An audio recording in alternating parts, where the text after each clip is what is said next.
हाँ तो बच्चों, आज हमारी पहली क्लास है हिंदी भाषा का व्याकरण।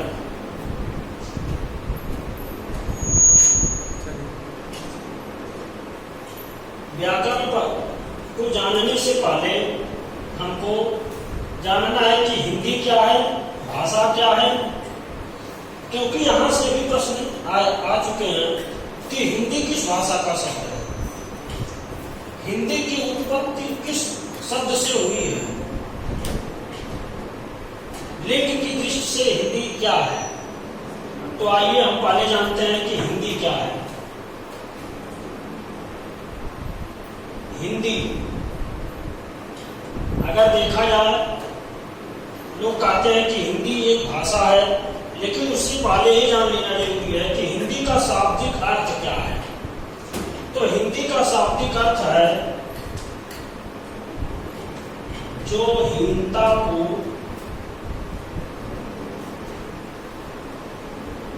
दूर करे, जो हीनता को दूर करे वो क्या है, हिंदी। अब हिंदी शब्द की उत्पत्ति, हिंदी शब्द की उत्पत्ति सिंधु शब्द से हुई है। हिंदी शब्द की उत्पत्ति सिंधु शब्द से हुई है और हिंदी लिंग की दृष्टि से क्या है, स्त्रीलिंग। ये तीन प्रश्न बहुत ही महत्वपूर्ण है कि हिंदी की उत्पत्ति किस शब्द से हुई है, सिंधु शब्द से। लिंग की दृष्टि से हिंदी क्या है, स्त्रीलिंग। दूसरी चीज भाषा। भाषा क्या है? भाषा शब्द की उत्पत्ति किससे हुई है, भाष शब्द से हुई है, जिसका अर्थ होता है बोलना। अब हम देखते हैं कि भाषा कितने प्रकार की होती है। तो भाषा तीन प्रकार की होती है। पहला है लिखित, दूसरा मौखिक और तीसरा सांकेतिक। लिखित भाषा क्या है, जो लिखी जाए। मौखिक भाषा क्या है, जो बोली जाए। और सांकेतिक भाषा क्या है, जो संकेत के रूप में कुछ इशारा किया जाए, उसे क्या कहते हैं, सांकेतिक भाषा। अब हम जानेंगे कि व्याकरण क्या है। व्याकरण, व्याकरण का जब हम संधि विच्छेद करेंगे तो क्या होगा, विधम आकरण।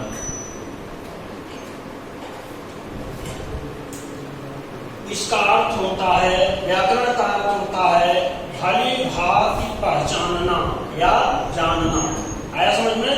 व्याकरण का अर्थ है भली भांति पहचानना या जानना। क्या जानना? भाषा। हिंदी की भाषा नहीं, कोई भी भाषा, हर भाषा का अपना एक क्या होता है, व्याकरण होता है। तो भाषा को जानने के लिए हमको किसकी आवश्यकता पड़ती है, व्याकरण की। जब तक हम व्याकरण की जानकारी नहीं रखेंगे तब तक हम भाषा के बारे में नहीं जान सकते। एक प्रश्न हमारे सामने आता है बार बार कि हिंदी हमारी भाषा है, राष्ट्रभाषा है या राजभाषा? राष्ट्रभाषा या राजभाषा? वैसे अगर देखा जाए, मैथिली शरण गुप्त का नाम आप लोग सुने हैं। उनकी एक पंक्ति है भव्य भारत ही हमारी और भूमि हरी भरी हमारी राष्ट्रभाषा और लिपि है नागरी। लेकिन हिंदी राष्ट्रभाषा न होकर के राजभाषा बन करके रह गई। ये प्रश्न यूपी तक में कई बार पूछा गया है कि हिंदी हमारी कौन सी भाषा है, तो राजभाषा। बहुत सारे लोग राष्ट्रभाषा लगा के आते हैं और वही भी आपका प्रश्न क्या हो जाता है, गलत हो जाता है। हिंदी क्या है, राजभाषा। क्योंकि हम लोग संविधान में पढ़ते हैं राजभाषा आयोग का गठन, ये एक अलग विषय है। हमको सिर्फ इतना जानना है कि हिंदी क्या है, हमारी राजभाषा। राष्ट्रभाषा मत लगाइएगा, हिंदी हमारी राजभाषा। अब हमको पढ़ना है व्याकरण।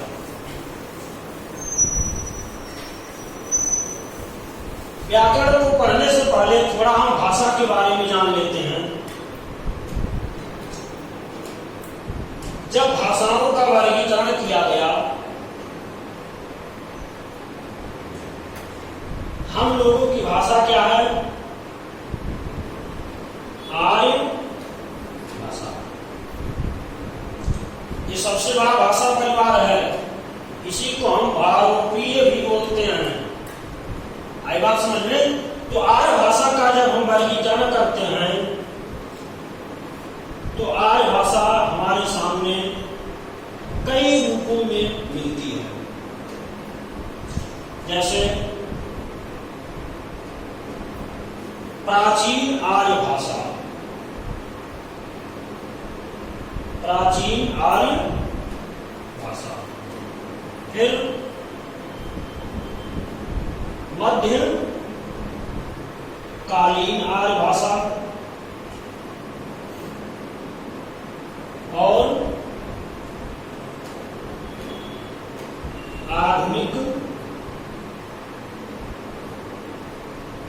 आर्य भाषा। हम पहले जानते हैं कि प्राचीन आर्य भाषा क्या है। प्राचीन आर्य भाषा दो रूपों में हमारे सामने मिली। पहला वैदिक संस्कृत और दूसरा लौकिक संस्कृत। वैदिक संस्कृत और लौकिक संस्कृत। अब हम जान लेते हैं कि वैदिक संस्कृत, वैदिक संस्कृत में क्या लिखे गए, वेद। और लौकिक संस्कृत में रामायण और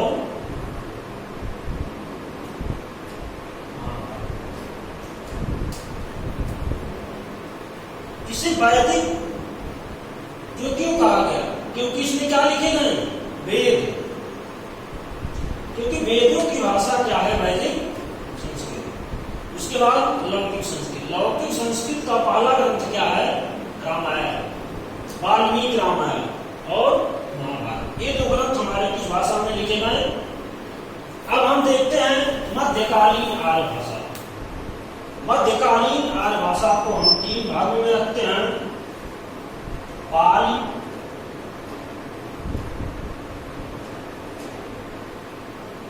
प्राकृत और अपभ्रंश। पाली बौद्ध धर्म की भाषा। बौद्ध ग्रंथ किसमें लिखे गए, बुद्ध के उपदेश किस भाषा में थे, पाली भाषा में। अशोक के शिलालेख जो भी लिखे गए किस भाषा में लिखे गए, पाली में। इसलिए इसे शिलालेखी भाषा भी कहते हैं। क्या कहते हैं, शिलालेखी भाषा। अब है आपका प्राकृत। प्राकृत में आप देखेंगे जैन धर्म, नाम सुने हैं, जैन धर्म की प्रमुख भाषा क्या थी। इसके बाद आपकी है तीसरी अपभ्रंश। अपभ्रंश का अर्थ होता है बिगड़ा हुआ। आई बात समझ लें। अपभ्रंश ये देश भाषा, ग्रामीण लोग इसे बोलते थे। उसके बाद हमारे आधुनिक हिंदी का जो है विस्तार शुरू होता है। जैसे आप देखेंगे अवधी हुआ, ब्रज हुआ, कौरवी हुआ, बुंदेली हुआ, खड़ी बोली हुआ इत्यादि भाषाएं आती हैं। यानी ये हिंदी की ही बोलियां हैं। किसकी? हिंदी। तो इस प्रश्न पूछता है कि हिंदी किसकी पुत्री है? हिंदी किसकी पुत्री है?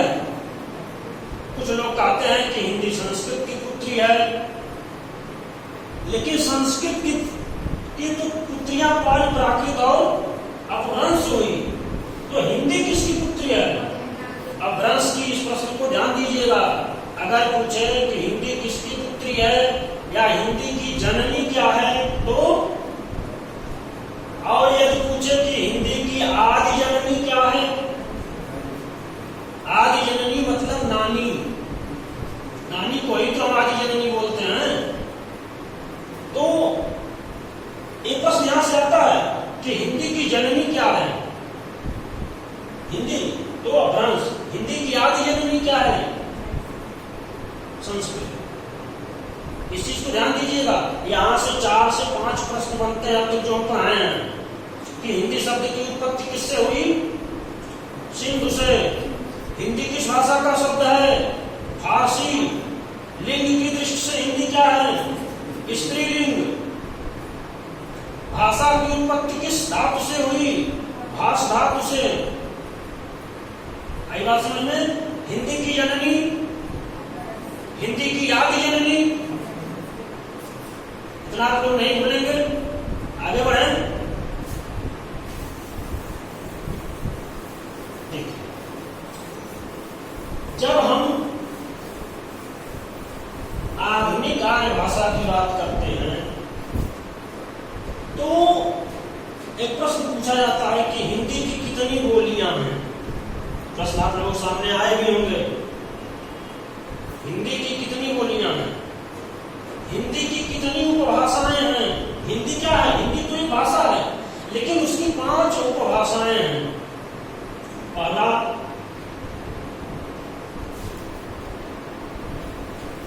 पश्चिमी हिंदी, दूसरा पूर्वी हिंदी, तीसरा बिहारी हिंदी, चौथा राजस्थानी हिंदी, पांचवा पहाड़ी,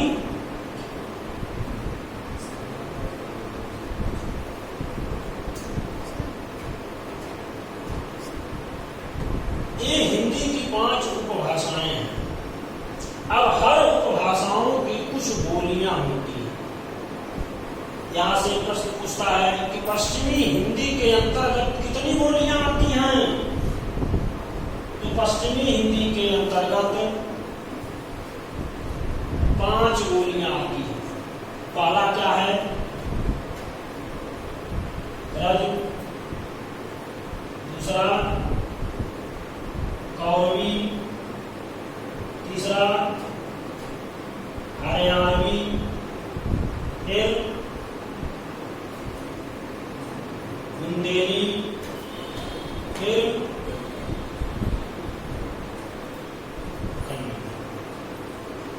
इसी कौरवी को हम क्या बोलते हैं? खड़ी।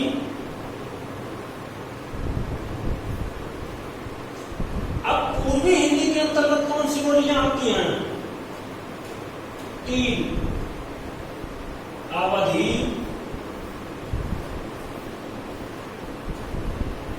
बाघेरी और छत्तीसगढ़ी। फिर आता है बिहारी हिंदी। बिहारी हिंदी के अंतर्गत कितनी बोलियां हैं? 3। पहला है भोजपुरी,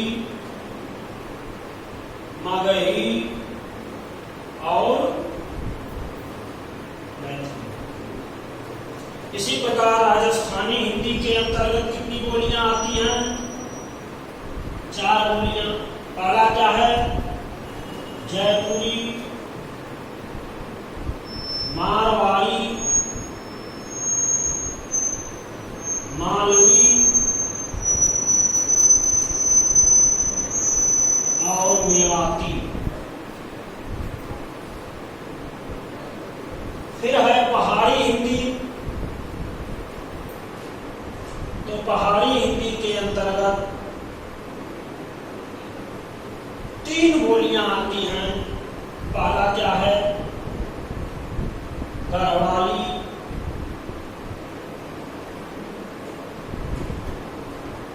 कुमाऊनी और नेपाली। इस तरीके से हम देखते हैं कि हिंदी की कितनी बोलियां हुई?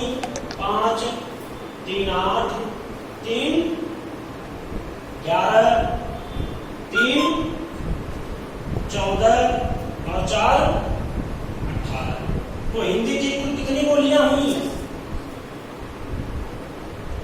हिंदी की कुल 18 बोलियां होती है। इस चीज को ध्यान दीजिएगा। हिंदी की कितनी बोलियां होती हैं? हिंदी की कितनी उपभाषाएं हैं? 5। कौन कौन? पश्चिमी हिंदी, पूर्वी हिंदी, बिहारी हिंदी, राजस्थानी हिंदी और पहाड़ी हिंदी। ठीक है। दूसरी चीज,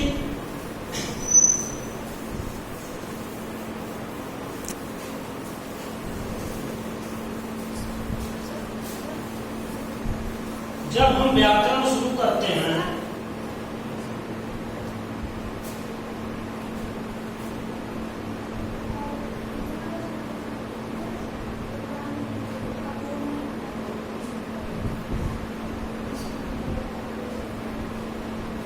व्याकरण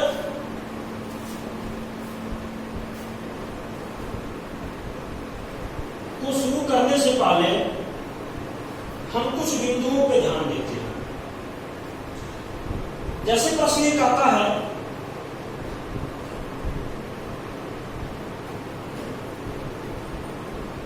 भाषा की इकाई, सबसे छोटी इकाई, बड़ी इकाई, ये पूछता है। फिर कभी कभी आप देखते हैं परीक्षा में पूछता है कि वर्ण क्या है और अक्षर क्या है, शब्द क्या है, पद क्या है और वाक्य क्या है। ये सब भाषा की इकाइयां हैं। ध्वनि भी हम लिख सकते हैं।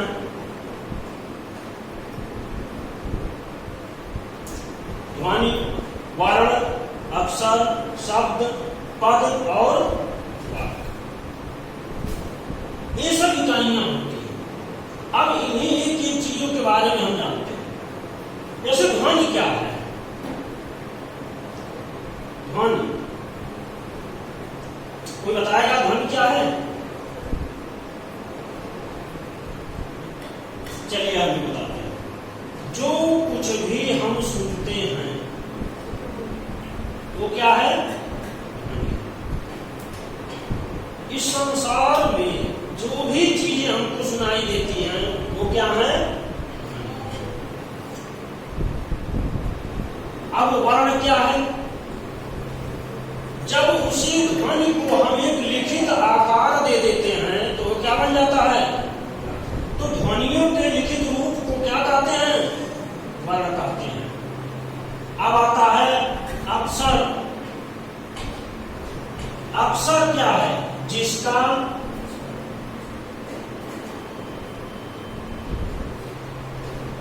देखिए ये दो शब्दों से मिलकर के बना है, अ और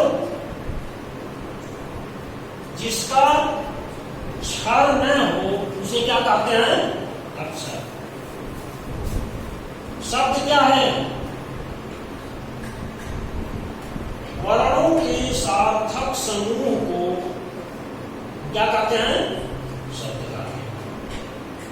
अब देखते हैं इन्हीं शब्दों को ये शब्द जब हम लिखते हैं, उसको रेखांकित कर देते हैं, तो वो क्या हो जाता है? पद बन जाता है। और इन्हीं शब्दों के ही सार्थक समूह को हम क्या कहते हैं?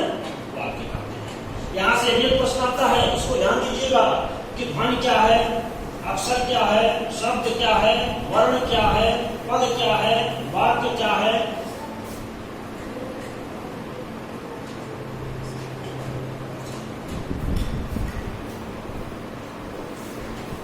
दूसरी चीज हम देखते हैं कि भाषा की इकाई,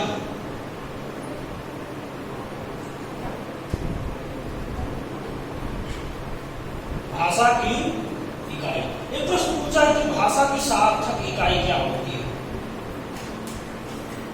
भाषा की सबसे छोटी इकाई क्या होती है? अब जैसे प्रश्न आया कि भाषा की सबसे छोटी इकाई, अब ऑप्शन में दे दिया वर्ण, शब्द, पद और वाक्य। तो क्या आप लगाएंगे? सबसे छोटी क्या होगा? लेकिन अगर यही प्रश्न दूसरे तरीके से आ जाए कि भाषा की सबसे छोटी इकाई क्या है, और वहां ध्वनि भी दे दे, वर्ण भी दे दे, शब्द भी दे दे, पद भी दे दे, तो हम क्या लगाएंगे? ध्वनि लगाएंगे। प्रश्न के ऊपर एवं समझिएगा कि सब क्लास में जो ध्वनि पढ़ाए थे ध्वनि आया ही नहीं। आप ये देखो कि ध्वनि की बात कौन सा नंबर आता है? किसका? वर्ण का। अगर वर्ण भी ऑप्शन में न रहे तो तीन ही रहे, शब्द दे दे, पद दे दे, वाक्य दे दे, उपयुक्त सभी दे दे, तो क्या लगाएंगे? सब। इस चीज को ध्यान दीजिएगा, ये प्रश्न कई तरीकों से आता है। यहाँ बिल्कुल जो है घबराने की जरूरत नहीं है। ध्वनि ऑप्शन में रहे या न रहे,